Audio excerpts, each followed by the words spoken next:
Hey everybody, this is Chief Sean. Just giving you a quick update on the state of the Chiefs right now. Maybe it's a good break for everybody to get a relief from Rasheed Rice news and the stadium vote and all that stuff. So this is going to just be a quick recap of where our 90-man roster is at right now. Players that are pretty locked in, the amount of spaces we probably have to fill out our 53-man roster. A look at our cap, what our actual cap is. You go out there and look right now, and we're 25 billion, something like that. So it feels pretty good, but it's not quite that simple. So I'll cover some of that and just give my takes on a few other things. So thanks again for checking in. Hopefully you find these videos informative. It's not like the best looking presentation. I understand that. I work for a living and I don't get paid for this, so you're getting a lot of PowerPoint and Excel. But I'll talk you through this stuff and hopefully makes you a little bit more informed of a Chiefs fan. All right, so we're just a few weeks away from the draft at this point. I'm recording this on April 3rd, so I think we got just over 3 weeks left. I'm excited for it. Obviously, you know I've shot a lot of draft videos. This first slide gives you just a breakdown of what we currently have on our 90-man roster. How many we kept last year for each position on our 53, and then how many players I feel like we have locked in. I'll speak to more of the details of it later on in the presentation, but this is basically what I'll be going off of for the most part. We'll take a closer look though at each of the offensive and defensive sides and how I came up with these numbers. All right, so taking a look here. You can see we have 36 players on our active 90-man roster. Many of them are players you know. Some of them might be players that you don't know. Well, obviously, as the regular season came to an end, we signed a fair amount of players to futures contracts. They may or may not make practice squad, maybe make the 53-man, who knows. Basically, if I've highlighted them in green, that means I think they're a roster lock. And if they're highlighted in yellow, they're kind of on that bubble. I'll speak to the yellows more than I will the greens. Justin Watson, I mean, the keys I think we'd look at is wide receivers. We have 11 wide receivers on the roster, but I only have 3 locks, and there's a reason why I only have 3 locks. And even I could get a little bit more touchy. I'm not going to get on the Rasheed Rice thing. We'll just consider him a lock for now, and we'll see how that that investigation goes. So you got Rasheed, Hollywood, and Justin Watson. Those 3 I consider locks.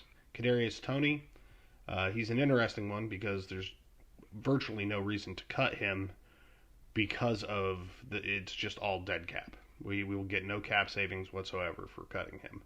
But I do think if a cat has 9 lives, he's used 8.5 of them.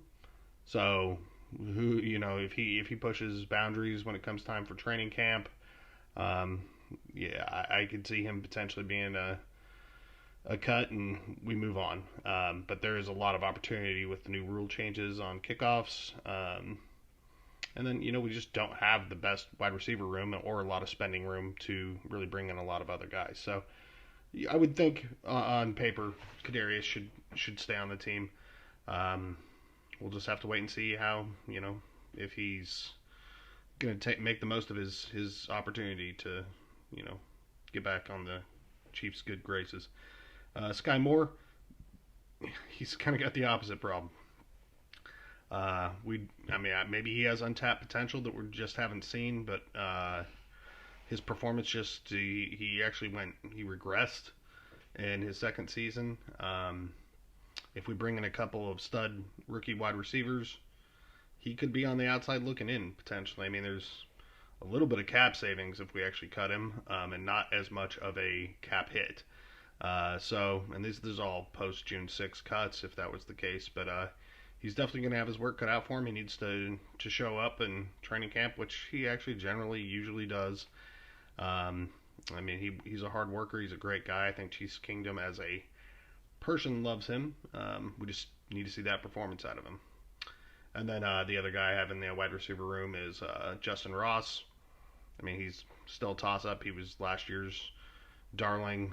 I mean, it would not surprise me much if he was cut on cut day. So I mean, I really truly believe the Chiefs will bring in a couple wide receivers in the draft, potentially even another receiver via free agency. We'll just have to wait and see what the draft brings because I don't think we'll do too much more with free agency. This is post Carson Wentz and CEH being signed by the Chiefs, so we could do some more, but I think we'll probably wait until after the draft, get our comp picks locked in, and get an idea what we can find in the draft, and then maybe we'll look at some free agents. On the offensive side, the other one that would be interesting, I really only think we got Isaiah Pacheco, obviously CEH. We brought him back. CEH isn't an every down back really for us. We know that. We know what we're getting with him, and I think a good part of Chiefs Kingdom is pretty happy with having him back. Just because he knows the offense. He can do a little bit of everything. He has some breakout runs here and there, but he's excellent receiving out of the backfield, and he's a decent blocker when called upon for pass pro. So I think getting him back is not a bad choice. I had that on my first State of the Chiefs videos. I thought we were probably going to bring CEH back. And I don't have the numbers on it. I have estimates here on a future slide, but I'm pretty sure it's a pretty team-friendly deal. Now, where we go from there at running back is interesting. Obviously, we just had J.K. Dobbins in. I think that's something that, if no other teams sign him, we may revisit following the draft. There's a possibility we could try and go after running back in the draft. And then you have Luis Reese-Zammit. That's like, we don't have a clue what we're doing with him. He'll have the roster exemption. He might end up on the practice squad. I don't think you can expect too terribly much there. But, he is a 4.47 40. I love his top end speed. I think he hit like over 24 miles per hour, which is insanity. Potentially some opportunity to be used in special teams that way. This is a hard game to just pick up and learn and play. You have to be a real special kind of athlete to be able to do that. And in particular with running backs, it's pretty hard. You gotta have good vision and know where to hit the holes. Now maybe that translates pretty well from rugby. We will see. But he's an interesting one. Most of the others I see is more potentially practice squad guys. Keontae Ingram could be an opportunity. We'll see if Generic Prince hype gets back up this year. Ultimately, from offense, the biggest takeaways we'll see, and I'll talk about it when I get back on that sheet, is we just need offensive line help. Offensive line and wide receivers are big targets for the Chiefs in the rest of the offseason. So I guess this is a little bit where I get more into the opinion side of things. Obviously, the point of the State of the Chiefs videos that I do is just to see where our roster is currently at, where I think we can make additions, where I think we should focus. We still have some free agency moves I think we'll have to make, and then we have the draft coming up. And so the defense is an interesting piece because we re-signed a bunch of defensive tackles that we were used to. We know who they are. We actually have more than we need at virtually every position. So drafting is tricky. And then you have Charles Omenihu, who's going to be, out for likely the first half of the year, if not longer. So are we that good at defensive end? Is Felix Anudike-Uzomah ready to take the next step? These are all questions. We're not cutting him, so he's going to make the roster. That's a lock, I think. It's a pretty big cap hit to take, but it still leaves us a little bit shorthanded on, reliable prospects. You see that I have in yellow Malik Herring, Neil Farrell, and B.J. Thompson. They all technically made a 53-man roster to start last season, so that's why they're in yellow. I think they're all, any of those three could make the roster. Neil Farrell, he was a fourth-round pick out of LSU. We didn't really get to see him play much last year. And then at the defensive tackle side, on the other side, you got Isaiah Buggs. He's another guy who we signed to a futures contract back in January. He was a sixth-round defensive tackle out of Alabama. So we got a lot of talent there. Are we going to really try and use another sixth-round pick, a guy who hasn't played in the NFL yet for him? I don't know. I don't really see that. I see I think we're really solid at cornerback. I know everybody wants to replace Snead. We're not trying to build a Pro Bowl team here. We're looking for the right people to play their roles in the defense. I think Spags has his guys. You had the Fab Five, and they're still together. I'm excited about that. I love having Najee Johnson come back. He was looking great last offseason, and then he had the torn ACL. I've seen videos of him on his recovery, and he's looked pretty good. He looks pretty explosive, so I'm hoping. I mean, ACL injuries are not what they used to be, and I could see him coming back really strong this year. He was working with the ones before tearing his ACL, so and that was at cornerback. But he also is listed at safety, so that's him and Chamari are both actually technically defensive backs, I think, according to Chiefs.com. So that's why you see them with the DB instead of the CB. But I think we're pretty solid with those two. And then you have Justin Reed. You got Brian Cook coming back from injury. And then, I want to put Deion Bush as a roster lock. But, he played great for us down the stretch, played some valuable snaps. I mean, it was really just, a few snaps. Once Edwards went out in that Baltimore game, third snap, he got that pick. So, I think that earns some respect of players and the coaches, and they know he can get in there and the moment won't be too big for him. So, I think he has a decent chance of making the roster. Last year he was left off, but we'll see. So then you go into defensive tackle, Matt Dickerson. He was on the 53-man last year. I don't know this year, with Isaiah Buggs, Neil Farrell. Technically, they have him listed at defensive end on Chiefs.com. I obviously realize he plays more of a defensive tackle. And then Noddy and Turk Wharton with the contracts they just signed. If we cut Turk Wharton, it's literally it's losing us more money as far as cap. So Turk's guaranteed.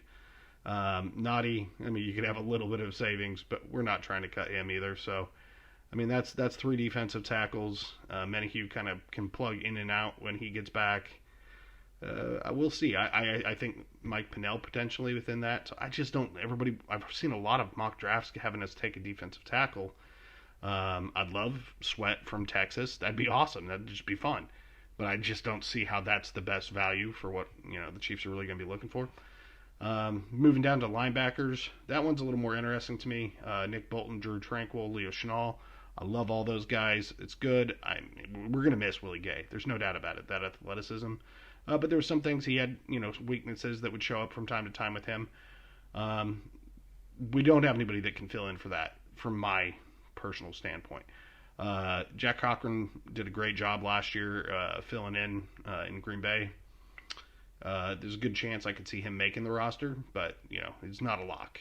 I would be interested in seeing the Chiefs actually take a linebacker in the middle rounds, but we'll talk a little bit more about that later. Next, we'll be going over to special teams. If I didn't love talking about the Chiefs so much, I'd be excited about how easy this slide is. They're all locks, in my opinion. There's the Matt Araiza, as long as he doesn't screw up and he can hold a kick, we're good. I actually like him in the new kickoff rules because that man will fly downfield to try and make a tackle too. He's the best of those three, at least at that option for making special teams tackles. So it's interesting for sure, and that's about as cheap as we can possibly get. So that's a huge bonus. I'm not going to say, I'm not going to miss Tommy. Obviously, everybody loved Tommy. But I think, you're getting about as great a value possible to replace him, at least from an actual, performance standpoint. So, special teams room, we're solid. We'll bring in some competition for Matt Araiza, I'm sure, in training camp, but the job's definitely his to lose. All right, so on this slide, I'm going to go through it a little bit more in depth without my head blocking it this time. You can see we have 4 quarterbacks on the roster. I mean, we're only going to keep 2. And the other 2, if something happened to Mahomes and Wentz, I'm just going to bet the Chiefs are going to try and bring someone else in. And that's a key thing to keep in mind as we look at the cap space here in the next slide. But quarterback set, running back, you got Pacheco and CEH. the other players have the chance to make the roster, like I said, but I would like to use a draft pick in this one. I just think I've done roughly 30 mock drafts, I'd say, and there's just some solid running backs that are there in the third, fourth, fifth rounds that, it's kind of it's an easy hit. Like, the running backs aren't getting taken in the first 2 rounds, which is awesome for us because it'd be nice to have another good, healthy running back. Wide receiver, we're going to want to take a couple swings at that. We have 11 on the roster in the 90-man, and I think, obviously, a lot of those guys are guys that are filling space, that, to have some depth for the offseason. Most of them are not going to make the team. Some of them, a lot of them you probably don't. Cornell Powell's probably a pretty familiar one for some of you guys. But, Washington's another. Fielded some punt returns for us last year. But for the most part, the only one that really excites me is Nico Remigio. And I was really excited about him last year. Not sure how well he'll hold up in the NFL, but he was making some spectacular catches in that game, and also has some, kick return ability too. So I kind of like that with the new rules. But everybody knows we need to get some more wide receivers that can get out there and catch the ball for Patrick. So we'll be taking at least 1, if not 2, pretty high. My picks, been very clear on that. It'd be so amazing if somehow we get Brian Thomas Jr., but I don't know how much I want to give up a bunch of picks for that. So I would be ecstatic to get Xavier Legette. Going over to tight end, we're set at 1 through 3. With Irv Smith Jr. signing with us, we're locked in with those 3. We kept 3 last year. The only way I think we would get one is if a good tight end drops in the draft. I think there's a couple I've watched. I think there's a guy out of Colorado State and K-State. Those are the 2 that I think drop quite a bit but have some upside in our offense. So we'll see. It's a possibility if they dropped far enough. Maybe we'd take a look at, a developmental tight end. Noah Gray's on the final year of his contract. Who knows? Offensive line. This is just where it gets god-awful for us. I have no way of sugarcoating it. I personally think it's our biggest need, even worse than wide receiver. Wide receiver gets all that attention because it's sexy. You're out there catching. That's where the offense runs through. And, the guys in the trenches, they call them the big uglies for a reason. It is what it is. They're important. And Andy Reid loves his offensive linemen, and we just don't have very much depth right now. I don't think anybody would feel real comfortable with Lucas Niang, coming into the game. And right now, Wanye's a bit of an unknown. We actually are 3 short of what we had on the 53-man currently. As far as roster locks go, we're 2 shy even just of what we currently have on our 90-man roster. So that's a lot. That obviously shows we need to make a couple picks. I think we'll make 2 or 3. And potentially look at someone in free agency if we can get a good deal. Hopefully, maybe Donovan Smith is an option at that point if we can get him cheap enough.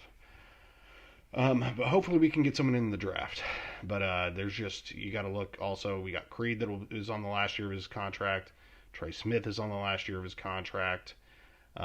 It's not ideal. And then with that partnered with Nick Bolton also being on the last year of his contract, we can't pay all these guys. That's the problem with being a championship team. So we got to be drafting accordingly with that. I think it'd be easiest to keep Creed of those. Center is a little bit more of a it's not as high dollar value of a contract usually. Guards were ridiculous this offseason.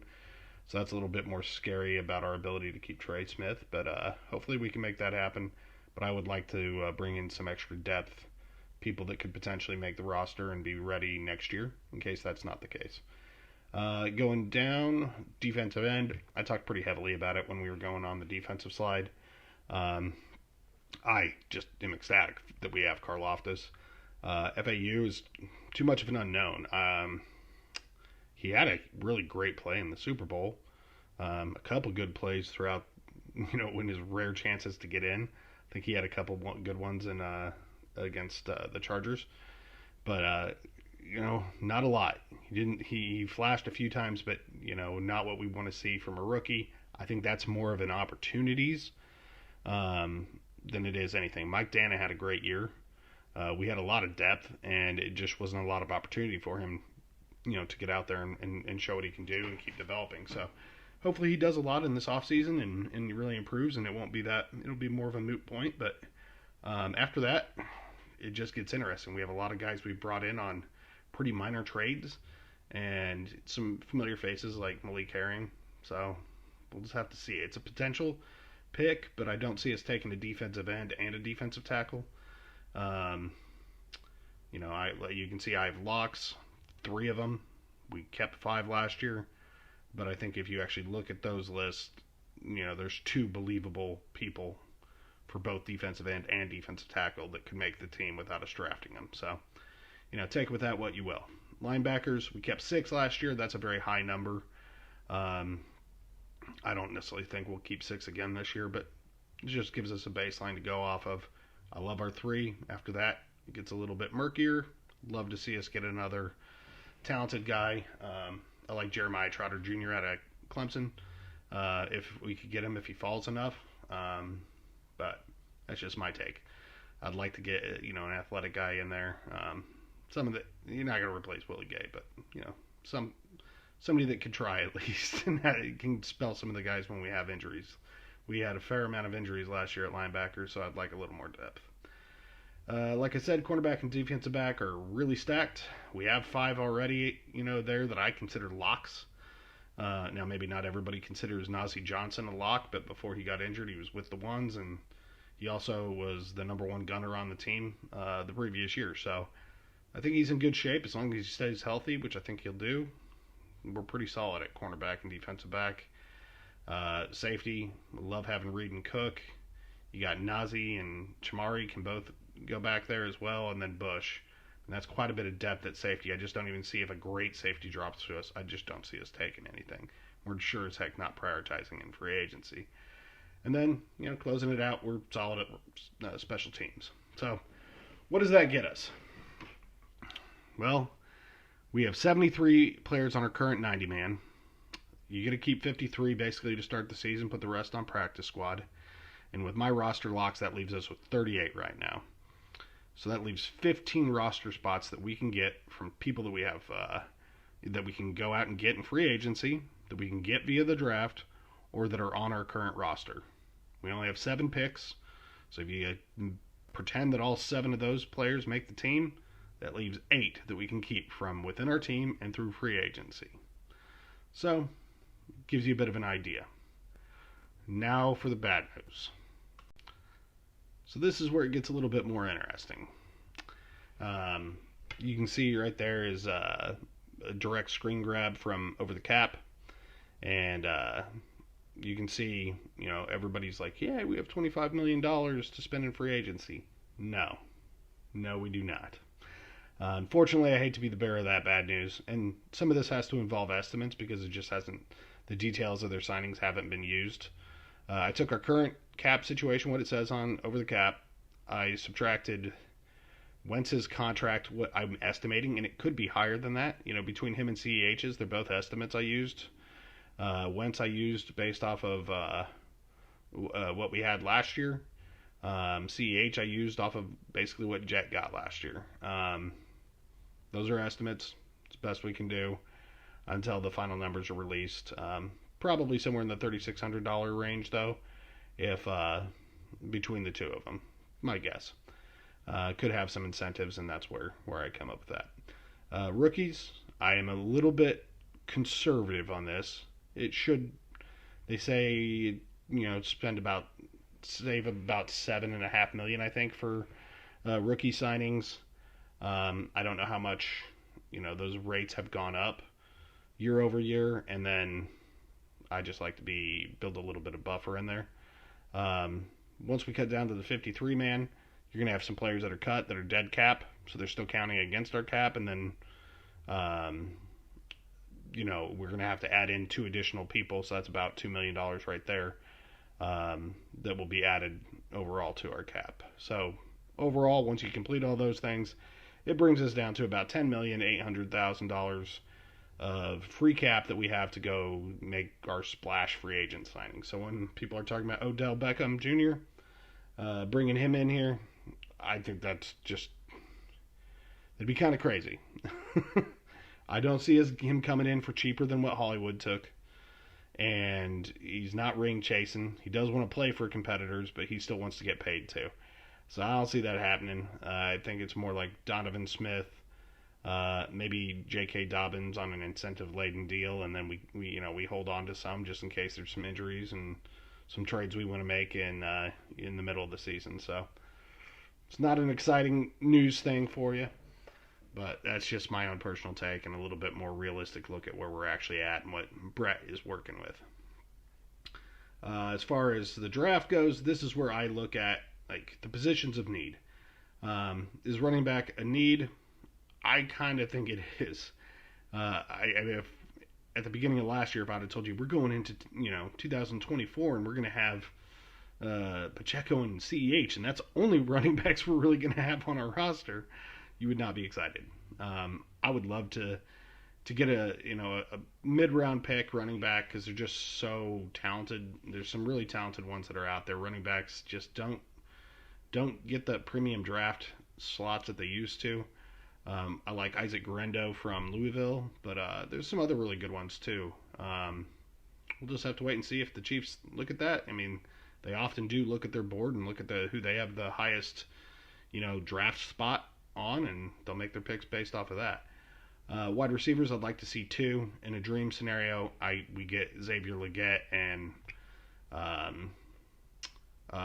Malik Washington from Virginia. Love that kid.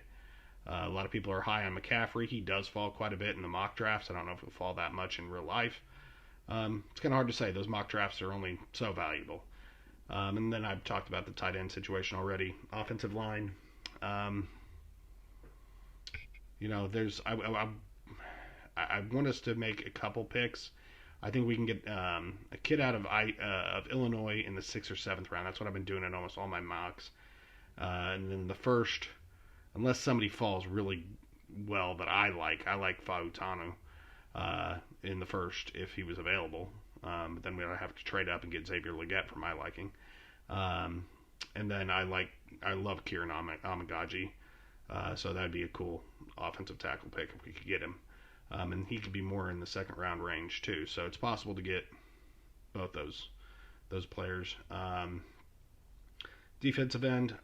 I mean, I'm picking defensive end just because Amani Hughes out. It could be a defensive end, defensive tackle, hybrid, some sort. I mean, it doesn't have to be an edge player. We'll see what we end up doing there, but I only see us getting one between defensive end and defensive tackle. I just don't see it. And then linebacker, again, I've already shared what I want. It'd be nice to get him, but who knows? It's not as strong of a linebacking draft in my opinion this year, so we'll have to wait and see how that goes. But anyway, that's a look at what the state of the Chiefs is right now. Appreciate you guys joining, watching. Please give any feedback. I know some of these get a bit long. I love talking Chiefs, so I kind of just talk endlessly. But I appreciate any feedback and your guys' support. Have a good one, everyone. Go Chiefs!